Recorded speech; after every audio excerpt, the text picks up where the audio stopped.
हाँ, मैं लिखित रिकॉर्ड में आ जाएगा आपका। ठीक है सर, बहुत बहुत धन्यवाद। बहुत बहुत धन्यवाद। डॉक्टर रघुवीर कादियान।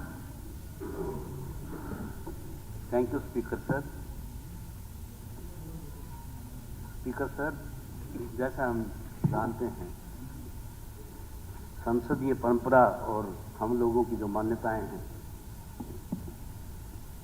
उसके अनुसार गवर्नर साहब अपना एड्रेस जो है बजट सत्र के पहले दिन पढ़ते हैं, और अब जैसे चुनाव हुए हैं, इसमें पहले दिन जो है वो गवर्नर साहब एड्रेस अभिभाषण न करते हैं। और ये भी हम जानते हैं कि गवर्नर एड्रेस जो अभिभाषण है उसको ऑफिसर साहिबान लिखते हैं और कैबिनेट द्वारा अप्रूव होके और गवर्नर साहब उसको सदन के पटल पर पढ़ते हैं। इसमें गवर्नर एड्रेस एक मामूली डॉक्यूमेंट नहीं है, ये सरकार का विजनरी डॉक्यूमेंट है।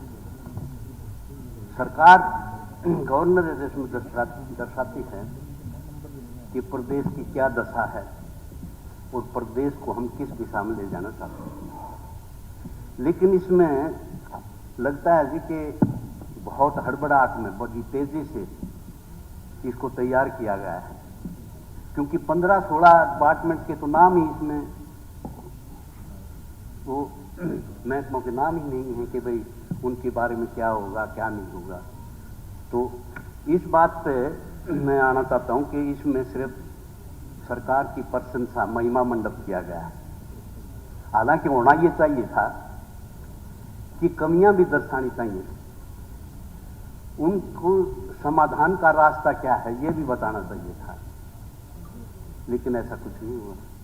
जैसे कानून व्यवस्था की बात थी, महंगाई की बात थी, या प्रदेश जो है वो 4.5 लाख करोड़ कर्जे के नीचे जो दबा हुआ है उसके समाधान का, उसकी मैनेजमेंट का जो है इसमें कोई विजन नहीं दिखाया गया। तो स्पीकर सर, जैसे पूरा पेज इस बात पे है कि ऐतिहासिक और निर्णायक जनादेश मिला है, पेपर भी बड़े पड़े हैं कि this mandate reflects the trust on the government. ये जो है ना जी, चुनाव से पहले पूरे प्रदेश में नहीं, पूरे देश में, दुनिया में, अमेरिका, कनाडा, ये बात थी कि भाई भारतीय जनता पार्टी की सरकार जा रही है और कांग्रेस पार्टी की सरकार आ रही है। ये तो स्पीकर साहब भाई बोलने तो दो, ये तो मैं वही तो बता रहा हूं, वही बता रहा हूं ना स्पीकर साहब, ये डिस्टर्बेंस भी स्पीकर साहब देखिए उनको अपनी देखिए वो अपनी बात रख रहे हैं, उनको अपनी बात रखने दीजिए। ये तो स्पीकर साहब, उनको अपनी बात रखने दीजिए। ये तो आपको बोलने का समय मिलेगा, उस समय में आप अपनी बात तो करें। समय का फेर अगर है, सभी रनिंग कमेंट्री करेंगे तो हाउस नहीं ये तो चलेगा। समय का फेर है। डॉक्टर साहब आप अपनी बात रखिए। ये तो समय का फेर है मुख्यमंत्री जी। दिल्ली के बाग का सिक्का टूट गया, न तो आप इधर बैठते हम उधर बैठते, मामला दूसरा था। देखिए स्पीकर सर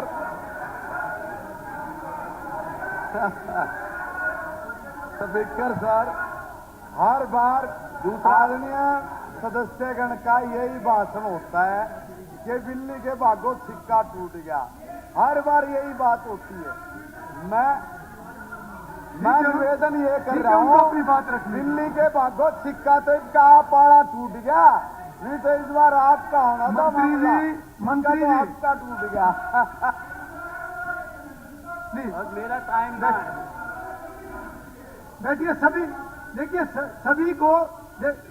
देखिए सभी को अपनी बात रखने का मौका मिलेगा। मेरा अनुरोध सभी माननीय सदस्यों से, नहीं देखिए नहीं बीच में ऐसे नहीं बोलेंगे आप ऐसे बीच में नहीं बोलेंगे, आप ऐसे बीच में नहीं बोलेंगे। सभी को अपनी बात रखने का मौका मिलेगा। जब आपकी बारी आए आप अपनी बात रखिए, और कोई भी सदस्य अपनी बात रखे तो बाकी सब उसको ध्यान से सुने। मेरा दोबारा आप सबसे निवेदन है। डॉक्टर साहब आप अपनी बात रखिए प्लीज। मैं आपके माध्यम से इससे पूछना चाहता हूँ, ये हाउस चलना चाहते हैं, चलाना चाहते हैं, नहीं चलाना चाहते मंजूर, हमारे को एक भी को नहीं बोलने देंगे हम। ऐसे बोलोगे तो बीच में ये कुछ तरीका थोड़ा ठीक है, जो बात होगी। हाउस की कुछ विषय गरिमा मैंने रखो। भी मैंने नहीं विषय रख नहीं चलना दिया। चाहते, नहीं तो आज मंजूर है। ठीक है डॉक्टर साहब आप अपनी बात रखिए, मैंने विषय रख स्पीकर दिया। साहब, चलिए कोई बीच में बोलने लग जाएगा। पेज नंबर 4 जो है गवर्नमेंट एड्रेस का, क्या क्या बात करते रहे। उस पे 13 पैराग्राफ में प्रति व्यक्ति आय का जिक्र किया गया है। बड़ी अच्छी बात है, प्रति व्यक्ति आय बढ़ाई, लेकिन इसके साथ साथ मैं आपके माध्यम से मुख्यमंत्री जी से पूछना चाहूंगा कि जो 75 लाख लोग 2 साल में बीपीएल से उसमें आ गई कैटेगरी में, तो वो लोग जो है वो हरियाणा के हैं या बाहर के हैं, ये अपनी उसमें रिप्लाई में क्लियर करें इस बात का कि कौन लोग हैं, ये कहाँ से आ गए हैं। कोई वोट की राजनीति तो नहीं है, क्योंकि इससे पूरा प्रदेश जो है ना उसकी बदनामी हुई है कि 75 लाख लोग 2 साल में बीपीएल के नीचे आ गए, और फिर वाहवाही हो रही है कि ये हो गया वो हो गया सारा। उसके साथ साथ डीएपी पर भी बात आई थी। इसमें कैटेगरिकल ये है जी, सरकार तो कह रही है कि डीएपी मिल रहा है, पूरी प्रेस, पूरे टीवी चैनल, सदन में ये डिस्कशन, पूरे मेंबर इस बात को कह रहे हैं कि भाई डीएपी की किल्लत है और मारामारी हो रही है। मंडियों में भी जो है वो बड़ी दुर्दशा हो रही है किसान की। तो ये क्लियर करें मुख्यमंत्री जी, अगर डीएपी की उपलब्धता है तो ये मारामारी क्यों है?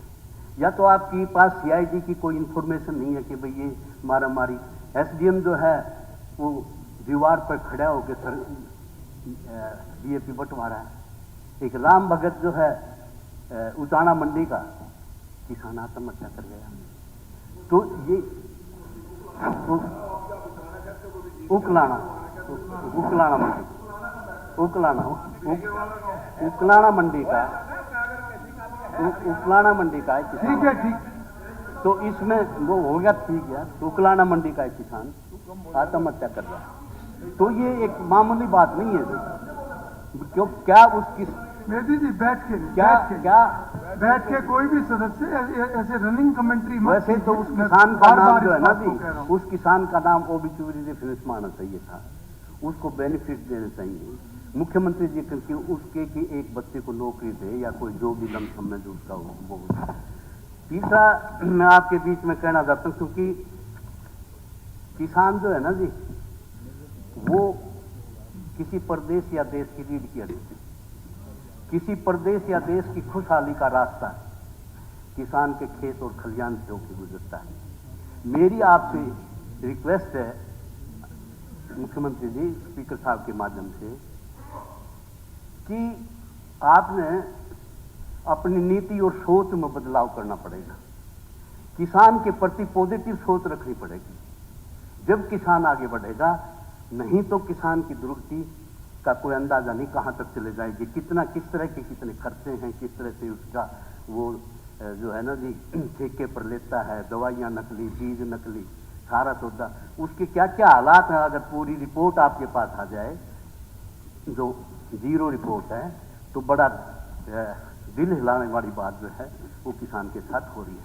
तो आप किसान के प्रति पॉजिटिव सोच रखिए और किसान को आगे बढ़ाइए, ताकि प्रदेश की खुशहाली का रास्ता निकल सके। तीसरा, स्पीकर साहब, रावी ब्यास का पानी का कहा कि इस पे करवाने के लिए प्रतिबंध, इस पे कुछ नहीं, मतलब बात जिस एसवाईएल के मुद्दे पर सरकारें आई, चली गई, आंदोलन हुए, और आज जो हमारे हिस्से का भी पानी हमें नहीं मिल रहा है, तो जब 370 पॉसिबल है तो रावी ब्यास का पानी भी पॉसिबल है। आप 90 MLAs का डेपुटेशन ले जाइए राष्ट्रपति के पास, प्रधानमंत्री जी के पास, कि हमारी नहर खुदवाइए, हमारा किसान जो है वो लाइफ लाइन है पानी, तो वो जो है इस लाइन कोई रास्ता आप निकालें। दूसरा, स्पीकर सर, आपके माध्यम से मैं मुख्यमंत्री जी से ये जानना चाहूंगा कि एक जल समझौता हुआ है जी, MOU साइन हुआ है फरवरी के महीने में 2024 में राजस्थान गवर्नमेंट से हथनी कुंड बराज से यमुना का जो फेर है वो देने की बात उसमें कही गई। हथनी कुंड बराज तो स्पीकर सर जब बना था तो हरियाणा की रिक्वायरमेंट के हिसाब से बना था। वहां पानी हथनी कुंड बराज से, हथनी कुंड बराज पर तो माइनिंग हुई है जी, 600 करोड़ की माइनिंग हुई है। डिपार्टमेंट आप ये मैं विधानसभा के सत्र पर ये बात कहना चाहता हूं, इलीगल माइनिंग हुई है और उस डैम को भी खतरा है। तो मेरा ये निवेदन है कि वो सदन को बताएं कि क्या एमओयू साइन हुआ है जी, कितना पानी जाएगा, कौन से रास्ते से जाएगा, किस तरह से जाएगा। इसके साथ स्पीकर सर बात आई, बहुत पूरा चुनाव इस बात के लिए लड़ा गया, पर प्रधानमंत्री जी ने भी अपनी स्पीच में कहा और बड़ी वाहवाही इस बात के लिए लूटी जा रही है कि बिना पर्ची बिना खर्ची। मैंने सदन में एक मुद्दा उठाया था कि एसपीएससी का एक डिप्टी सेक्रेटरी का कोई प्रोविजन नहीं है, अपना आदमी डिप्टी सेक्रेटरी लगा के सेक्रेटरी की पावर दी गई थी और 2.5-3 करोड़ रुपए और उसमें कुछ ब्लैंक आंसर शीट जो है वो थी, वो पकड़ी गई। एंटी करप्शन ब्यूरो ने वो पकड़ी गई, अरेस्ट भी हुए। उसके बारे में मैंने पूछा था कि वो आंसर शीट किसकी थी। एक एसपीएससी के अधिकारी और सरकार के उच्च अधिकारी के बीच में एक वार्तालाप हुई है, चैट हुआ है। उस चैट में ये बात आई है कि वो चैट यहां भी पड़ी गई थी। उस चैट की सच्चाई क्या है? उस चैट में ये बात आई थी कि किसके बढ़ाने नंबर, किससे कितना सामान लेना, कि सामान क्या था पता नहीं, उसकी डेफिनेशन क्या है। ये एक चैट जो है आई थी, वो सदन की पटल पर रखी जाए, उसमें क्या सच्चाई है तो पता चलेगा कि पर्ची खर्ची में, क्योंकि कमीशन के एमएलए के बच्चे जो है जी 10-10 लाख रुपए रिश्वत नौकरी के लिए मांगी, रिकॉर्ड ही वीडियोग्राफ, और चेयरमैनों के लड़के जो है वो 20-20, 30-30 लाख रुपए मांगते हुए दिखाए गए। ये वीडियो वायरल हुई है। तो इस बात के लिए पर्ची खर्ची का जो बात है ना जी, वो हाई लेवल पर कितना जबरदस्त ये कांड हुआ है, इसको प्रदेश ये जानना चाहता है, सदन के ऑनरेबल मेंबर ये जानना चाहते हैं कि क्या कांड थे जी, कहां कितना पैसा था, किसके पास गया, कहां रखा है जी वो। तो इसमें क्योंकि ये सवाल है जी, आपने कहा कि 2 लाख, सब समय का जरूर ध्यान रखें। 2 लाख नौकरियां देंगे, आप कंक्लूड कीजिए, समय का 2 लाख नौकरियां देंगे। इसमें सीएमआई की रिपोर्ट के हिसाब से ये जो डिस्टर्बेंस है ना, ये मैं एक बार देखो, नहीं देखिए डिस्टर्बेंस नहीं है, गलत बात को क्यों सुनेंगे? ठीक है, आपने मान लिया गलत बोल रहे हैं, ठीक है डॉक्टर साहब, पार्लियामेंट्री अफेयर मिनिस्टर साहब जवाब देंगे। नहीं, आप अपनी बात रखिए, संक्षिप्त में रखिए। तो अध्यक्ष जी, ये कैसे कह सकते हैं गलत बात?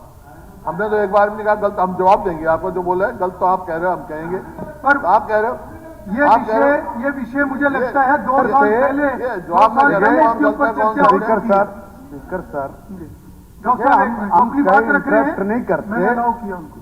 जब भी कोई गलत बात इतने मान सदन में बोली जाती है तो हमारा भी फर्ज बनता है कि हम उसके बारे में उनको बताएं। ऐसा नहीं कि भाई ये झूठ बोलते जाएंगे, पूरी प्रदेश को गुमराह करते जाएंगे।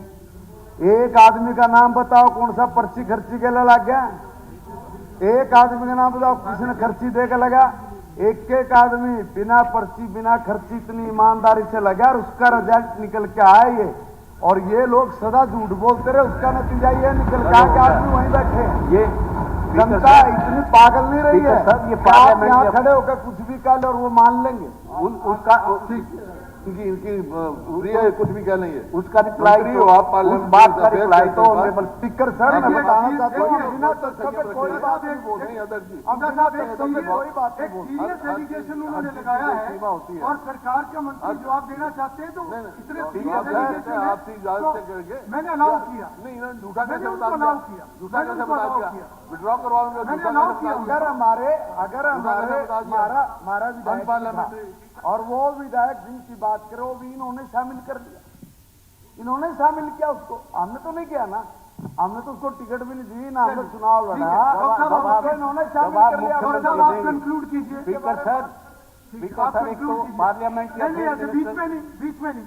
पार्लियामेंट या फेयर मिनिस्टर जो है ना जी, गंभीर विषय आया था, उनको जवाब देना था। पार्लियामेंट या फेयर मिनिस्टर, नहीं यार, एवरीबडी कान, ऐसे नहीं। डॉक्टर साहब आप कंक्लूड पार्लियामेंट या फेयर मिनिस्टर, पार्लियामेंट्री वर्ड का यूज करना चाहिए, झूठ का शब्द जैसे इस्तेमाल किया है वो निकालना चाहिए।